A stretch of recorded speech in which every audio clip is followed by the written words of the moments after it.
कोई बात नहीं अगर आप डरते हो, कोई बात नहीं अगर आप रोते हो, ये सब कुछ ठीक है, लेकिन हार मानकर चुप बैठना ये ऑप्शन कभी नहीं होना चाहिए.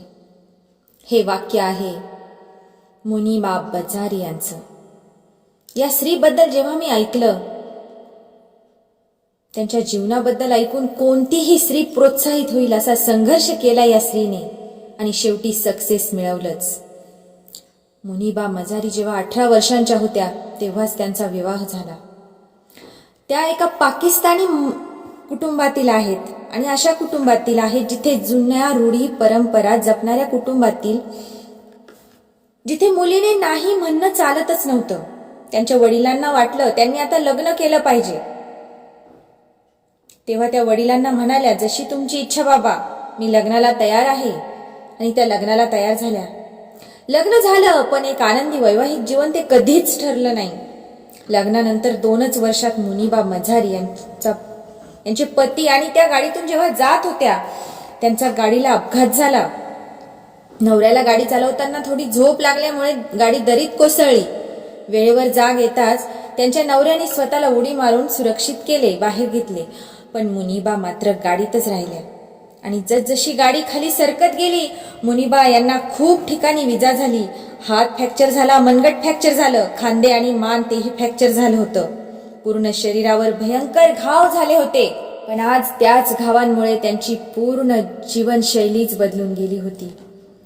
त्यावेळी त्यांना आजही आठवतंय, काही लोक त्यांच्या मदतीला धावले. त्यांनी मुनिबाला बाहेर काढले, हॉस्पिटलमध्ये नेण्यात आलं. हॉस्पिटलमध्ये नेण्यासाठी जवळपास दवाखाना नव्हता, एक जीप उभी होती. काही लोक म्हणत होते, ही आता जगेल की मरेल माहीत नाही, हिला इथेच ठेवायचं की हॉस्पिटलला न्यायचं, हा प्रश्न त्यांच्या पुढे उभा राहिला होता. कारण हॉस्पिटलला नेईपर्यंत ही जगेल म्हणून कुणालाही भरोसा नव्हता. पण एक जण म्हटला, इथे जीप उभी आहे, त्या जीपमध्ये पाठीमागे हिला टाका, आपण घेऊन जाऊ हॉस्पिटलला, जे हॉस्पिटल 3 किलोमीटरवर होतं. शेवटी हॉस्पिटलमध्ये नेण्यात आलं, ऍडमिट करण्यात आलं. 2.5 महिने त्या हॉस्पिटलमध्ये खूपच भयानक होते, खूपच भयानक. नंतर तर आशाच सोडून दिली होती. जगू शकेल म्हणून भरोसा सुद्धा राहिलेला नव्हता. थोडी रिकवर झाल्या. एक दिवस डॉक्टर त्यांना म्हटले, मी असं ऐकलं आहे की तुम्हाला एक चित्रकार बनायचं होतं, पण एक गृहिणी असल्यामुळं तुम्ही ते काम सोडून दिलं. त्या म्हणाल्या, हो डॉक्टर, तर मग तुमच्यासाठी एक खूप बॅड न्यूज आहे मॅडम. तुमचा हात फ्रॅक्चर झाल्यामुळे तुम्ही आता हातात पेन पकडू शकणार नाही आणि त्यामुळे तुम्ही कधीच पेंटिंग करू शकणार नाही. त्यावेळेस त्या गप्प राहिल्या. डॉक्टर तिथून निघून गेले. दुसऱ्या दिवशी डॉक्टर तपासणीसाठी आले. तेव्हा परत एक्सरेकडे पाहून म्हणाले, तुमच्या मणक्यामध्ये खूप जास्त फ्रॅक्चर झाले असल्यामुळे तुम्ही कधीच आता चालू शकणार नाही. त्या पुन्हा शांत बसल्या. काहीही न बोलता पुन्हा डॉक्टर तिथून निघून गेले. तिसऱ्या दिवशी पुन्हा डॉक्टर जेव्हा तपासायला आले आणि त्यांनी जे सांगितलं ते ऐकून मात्र मुनिबाच्या पायाखालची जमीनच सरकली. कारण त्यांनी त्यांना सांगितलं होतं की तुमची गर्भपिशवी पूर्णपणे काढून टाकण्यात आलेली आहे, त्यामुळे तुम्ही आता कधीच आई होऊ शकणार नाही. त्यावेळेस मात्र मुनिबाच्या पायाखालची जमीनच सरकली. कदाचित देवाने असा कोणताही मार्ग ठेवला नव्हता की ज्यामुळे ही स्त्री जिवंत राहील. साधी उभं राहण्यासाठी पायाखाली जमीन सुद्धा ठेवली नाही. त्या दिवशी मुनिबाला पूर्णपणे उद्ध्वस्त झाल्यासारखं वाटलं, सगळं व्यर्थ झाल्यासारखं वाटलं. तेव्हा त्यांची आई त्यांना भेटायला आली. आई जवळ ढसाढसा रडून म्हणू लागली, मुनिबा, ए आई, हे सगळं माझ्याच बरोबर का? मी जिवंतच का आहे ग? अगं साधी मी आता आई सुद्धा होऊ शकत नाही. देवाने हे सगळं माझ्याच बाबतीत का करावं? मीच का आई? मीच का? तेव्हा आईने एक शब्द जो त्यांना सांगितला, एक वाक्य जे त्यांना सांगितलं, ते ठसा बनून ते वाक्य त्यांच्या हृदयामध्ये इतकं पक्क झालं. आणि कदाचित त्याच वाक्यामुळे आज त्या अख्ख्या जगासमोर उभ्या राहू शकतात. अख्ख्या जगाला त्यांची ओळख आहे. ते वाक्य होतं की बाळा, कदाचित या देवाचा खूप मोठा प्लॅन आहे ग तुझ्यासाठी, म्हणून तुझ्या बरोबर हे सगळं घडतंय.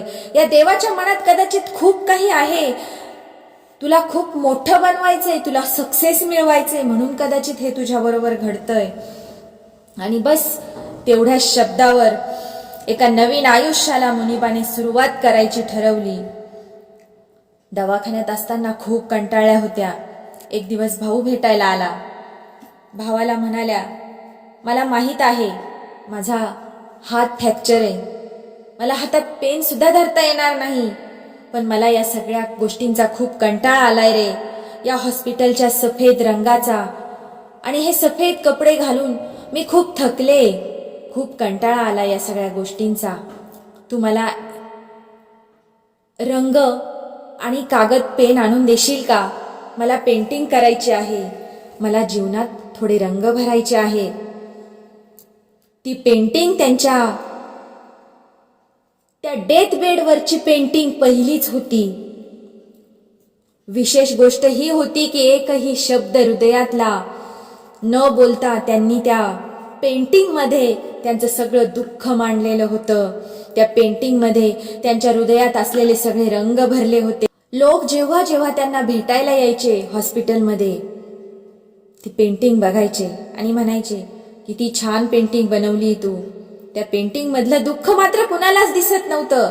सगळे म्हणायचे, या पेंटिंग मध्ये तू किती सगळे रंग भरलेले आहे, पण ते रंग दुःखाचे होते हे कुणालाच दिसत नव्हतं, कुणालाच दिसत नव्हतं. आणि त्याच दिवसापासून मुनिबाने ठरवलं की माझं दुःख फक्त मीच समजू शकते, लोकांना या गोष्टीची काहीही पर्वा नाहीये. त्यामुळे आता जगायचं असेल तर स्वतःसाठी जगायचं, परफेक्ट बनवायचंय ना तर स्वतःसाठी स्वतःला परफेक्ट बनवायचं. तेव्हा त्यांनी ठरवलं की आता आपण आपल्या स्वप्नांना साकार करूया. 2.5 महिन्यानंतर डिस्चार्ज झाला. घरी गेल्यानंतर थोडं उभं राहण्याचा प्रयत्न केला.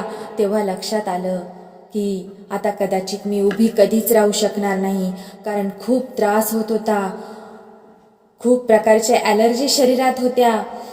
त्यामुळे उभं राहण्याची ताकद नव्हती, बसून सुद्धा राहता येत नव्हतं. डॉक्टरने सांगितलं यांना आता बेड रेस्ट घ्यावा लागेल, बेडशिवाय पर्याय नाही, कमीत कमी 6 महिने घ्यावा लागेल असं सांगितलं. पण 6 महिने नाही, 1 वर्ष नाही, तर तब्बल 2 वर्ष त्या बेडवर पडलेल्या होत्या. बेड खिडकीच्या जवळ होतं. खिडकीत जाऊन बघायच्या, हिंडणारे फिरणारे लोक, पक्ष्यांचा किलबिलाट, बाहेरचं सौंदर्य तेवढ्या खिडकीपुरतंच फक्त सीमित राहिलं होतं. दुसरीकडे तर कुठेच जाता येत नव्हतं. हिंडणाऱ्या फिरणाऱ्या लोकांना बघून मनात यायचं, किती नशीबवान आहेत हे लोक, किती भाग्यवान आहेत हे लोक. यांना चालता येतं, यांना फिरता येतं, यांना उड्या मारता येतात, मौज मजा करता येते. मी कधी यांच्यासारखी बनू शकेल का? मला कधी हिंडता येईल का, फिरता येईल का, चालता येईल का? स्वतःच्याच मनाला प्रश्न विचारायचे. अजून एक गोष्ट म्हणजे एवढ्या मोठ्या ऍक्सिडेंट मध्ये त्यांनी त्यांचा टॉयलेट बाथरूमचा कंट्रोल सुद्धा पूर्णपणे खराब झालेला असल्यामुळे आज सुद्धा त्या कुठेही गेल्या तरी त्यांना बॅग सोबत न्यावी लागते. या सगळ्या जीवनाला खूप कंटाळल्या होत्या. जेव्हा जेव्हा कोणी घरी यायचं त्या माणसांपासून स्वतःला त्या वाचवायच्या, स्वतःला बंदिस्त ठेवायच्या. कधी कुणाच्या समोर जावंसं वाटत नव्हतं, कारण कुणाच्या समोर जर गेलं तर ते लोक जाणीव करून द्यायचे की मी एक आजारी आहे, की त्या एक कमजोर व्यक्ती आहे. त्यांना त्यांच्या त्या संवेदनाशील बोलण्यातून त्या जाणवून देत होते. त्यामुळे त्या कधीही 4 चौकांमध्ये यायला नाही म्हणायच्या. घरच्यांना सांगायच्या, त्यांना सांगा की मला झोप लागलेली आहे, मी येऊ शकत नाही. कधीच कुणापुढे गेल्या नाहीत त्या. 2 वर्षानंतर त्यांना व्हीलचेअरवर बसवण्यात आलं. बेड सुटला म्हणून थोडं बरं वाटलं. आज 2 वर्षानंतर जेव्हा व्हीलचेअरवर बसल्या होत्या, आरसा घेतला, स्वतःला आरशात बघितलं आणि वाटलं की ओठांवर थोडी लिपस्टिक लावावी, म्हणून रंग लावला ओठांवर. पण तो पुन्हा पुसला. डोळ्यातून अश्रू वाहत होते की मी व्हीलचेअरवर बसून आहे, मला काय अधिकार आहे नटण्या थटण्याचा? लोक काय म्हणतील की ही एवढी आजारी आहे तरी मेकअप करतीये, चेहऱ्याला रंग लावतीये, हिच्या जीवनातले सगळे रंग उडाले आणि ही चेहऱ्याला रंग लावती, लोक काय म्हणतील? म्हणून डोळ्यातून खळखळा अश्रू वाहू लागले आणि ओठांवर लावलेली लाली पुसून टाकली. पण पुन्हा मनात आलं की ज्या लोकांना माझ्या पेंटिंग मधलं माझं दुःख दिसलं नाही, त्या लोकांसाठी मी का जगू? मी का माझ्या ओठाचा रंग पुसू? मला जगायचे माझ्यासाठी, मला परफेक्ट व्हायचे माझ्या स्वतःसाठी, ना की मी या जगांसाठी परफेक्ट होणार आहे. पुन्हा तो रंग लावला आणि ठरवलं की आता आपलं आयुष्य आपणच बदलायचं, दुसरं कुणीही येऊन आपलं आयुष्य बदलू शकणार नाही. तेव्हापासून ठरवलं की आता आपल्या स्वप्नांना साकार बनवायचंय आणि साकार बनवायचंय ते परफेक्ट बनवायचंय ते स्वतःसाठी. तेव्हापासून मनात असलेल्या सर्व भीती त्या एका कागदावरती त्यांना वाटणाऱ्या भीती ज्या होत्या त्यांची लिस्ट केली, कारण त्या भित्रेपणाशी लढायला त्या जाणार होत्या. आणि म्हणूनच ज्या ज्या गोष्टींची भीती त्यांना वाटत होती त्या गोष्टी एका पानावर लिहून आणि त्या दिवसापासून ठरवलं की यापैकी प्रत्येक भीती जी आहे ती स्वतःमधून नष्ट करायची. आणि तुम्हाला माहित आहे का की मुनिबा यांना सगळ्यात जास्त भीती कोणत्या गोष्टीची वाटत होती? ती म्हणजे घटस्फोटाची. कारण आता त्यांच्याबरोबर एवढं सगळं घडलेलं होतं, त्यांना त्यांचा नवरा एक्सेप्ट करणार नाही हे त्यांना माहीत होतं. लोक सुद्धा तसंच म्हणत होते, त्या गोष्टीची त्यांना भीती वाटत होती. पण आता मन एवढं खंबीर केलं होतं की ती भीती सुद्धा त्यांना एकदम साधारण वाटू लागली आणि त्यांनी त्यांच्या नवऱ्याची त्या कायद्यातून सुटका केली आणि स्वतःच्या मनाला एवढं मजबूत, एवढं खंबीर, एवढं स्ट्रॉंग बनवलं की जेव्हा मुनिबाला माहीत झालं की त्यांचा नवरा दुसरं लग्न करतोय, तेव्हा त्यांनी त्याला मेसेज पाठवला की मला खूप आनंद झालाय की तुम्ही दुसरं लग्न करताय, तुम्हाला या लग्नासाठी खूप खूप शुभेच्छा. आणि त्यांच्या नवऱ्याला माहिती आहे, आजही देवाकडे मुनिबा या त्यांच्या नवऱ्यासाठीच प्रार्थना करतात.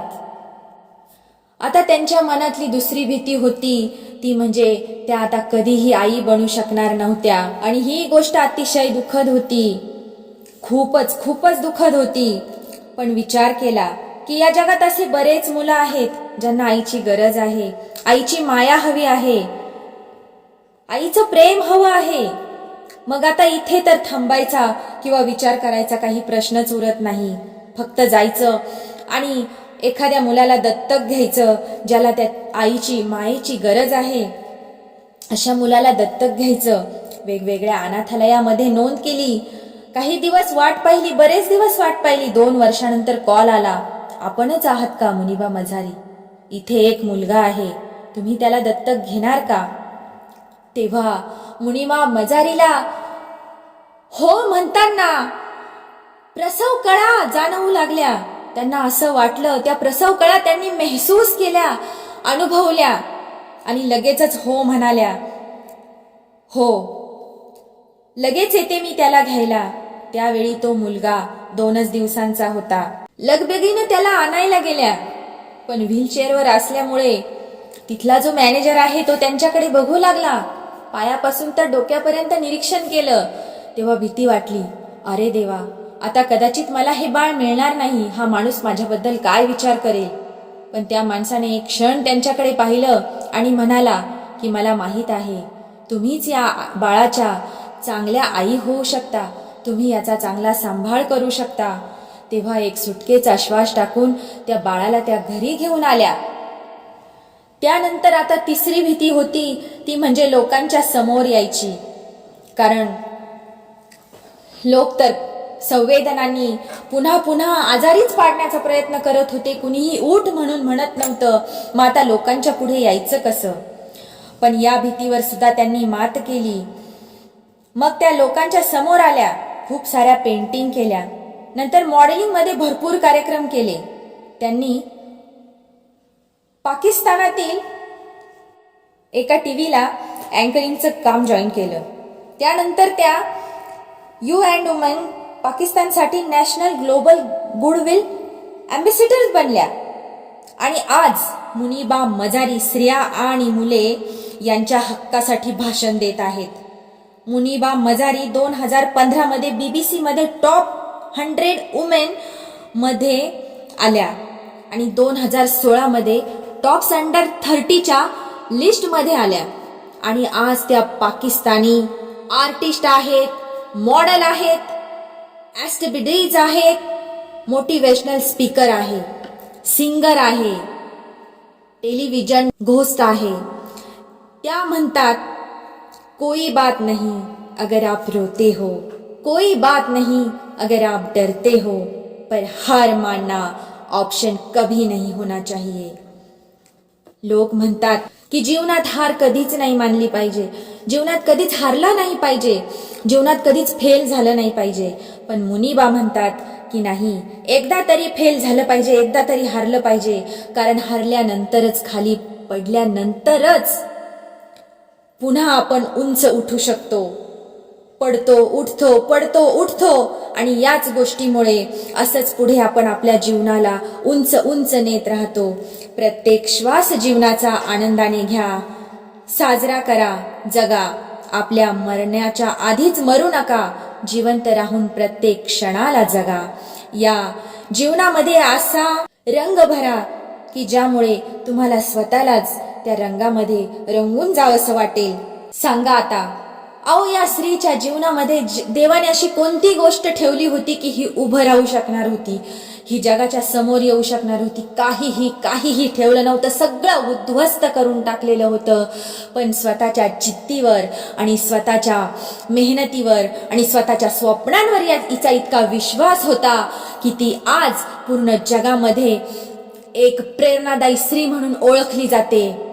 आजही ती व्हीलचेअरवर बसून मॉडेलिंग करते, व्हीलचेअरवर बसून ती भाषणं देतीये, व्हीलचेअरवर बसून ती सोशल वर्क करतीये.